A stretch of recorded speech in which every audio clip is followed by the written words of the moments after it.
En það eru meiri líkur á að fá vörur frá Bakkavör í matarkörfu hjá venjulegum Breta heldur en að sjá þar brauð og mjólk. Þetta segir Ágúst Guðmundsson forstjóri. Vandamál stórfyrirtækja í dag sé ekki að ávaxta peningana, heldur að finna fólkið til að knýja vöxtinn. Sölvi hitti Ágúst í London. Það sem Bakkavör í dag eru 17.000, þar af 13.000 hérna í Bretlandi og svo erum við 4.000 starfsmenn utan Bretlands, mest í Frakklandi og í Kína.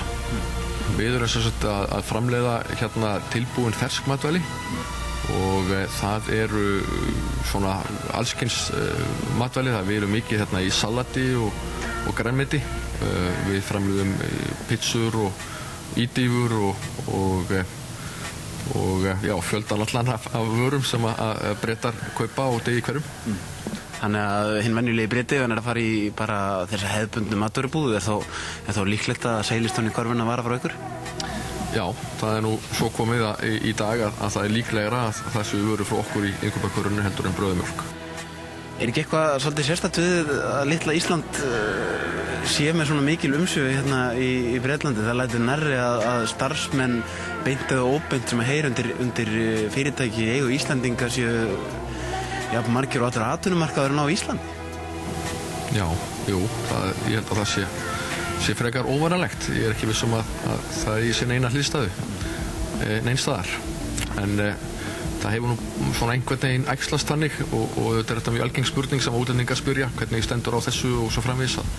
Þá hefur það nú bara einhvern veginn æxlast þannig að Íslendingar hafa verið farsælir í fjárfestingum sínum hérna í Bretlandi og víðar í Evrópu. Er eitthvað sérstakt leyndarmál á bakvið þess og segir þú, maður heyrir ekki mikið af floppum hjá Íslendingum í útlöndum? Nei, en ég held samt sko að menn þarf náttúrulega að gera sér grein fyrir því að viðskipti eru náttúrulega í eðli sínu hérna sveiflukennd og hérna það kemur alltaf sá tími að það gengur hérna verr heldur en áður og svo framvegis. Aðalmálið er það að til lengri tíma litið að það gangi verkefni vel og ég svona sé ekki betur en það hefði svona í meginatriðum gert það. Ég held að sko þessi neyslubylting sem að ég kalla nú sem gengur út á það að fólk er orðið miklu meðvitað en það hvað það er að borða. Svona holl matvara og skiptir orðið mjög miklu máli. Það skiptir orðið mjög miklu máli að eyða sér minnstum tíma í eldamennsku.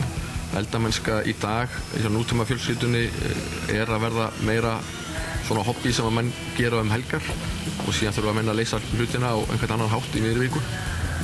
Og ég held að þessi þróun hún á eftir að eiga sér stað allstaðar í heiminum, ekki einungis í vestræna heimi eins og við sjáum í dag. Og það er á leiðandi held ég að séu mikil tækifæri fyrir fyrirtæki eins og okkar í Asíu, til dæmis Indlandi og Kína, þar sem að hlutinni breytast hratt og neytendur koma til með að gera svipaða kröfur áður langt og niður. Ég held að kannski stærsta vandamálið eða verkefnið ef að þannig máli komast hjá þeim sem að reka stór fyrirtæki í dag er að finna rétt fólk og gott fólk. Í dag er mjög mikið til að fjármagna í heiminum en það er til miklu færri tækifæri í sjálfu sér til að eyða þeim og það sem að kannski vandamálið sem að stjórnendur eiga við að etja held í dag miklu meira mæli heldur en áður er að finna og manna fyrirtæki sín af góðu fólki sem að geta fylgt fjárfestingunum eftir og tryggt arðsemi til framtíðar. Þetta hljóma kannski svolítið furðulega fyrir meðalmannin. Ertu að segja að fyrir þá sem að kunnandi verka sé ekkert mál að tvöfalda peningana bara að þú hefur fólki í það? Já, ég skal ekki segja að það sé ekkert mál. Það er nú kannski of sterkt til orða tekið en ég held hins vegar að aðgengi fyrirtækja að fjármagni í dag er miklu auðveldari heldur en að var áður.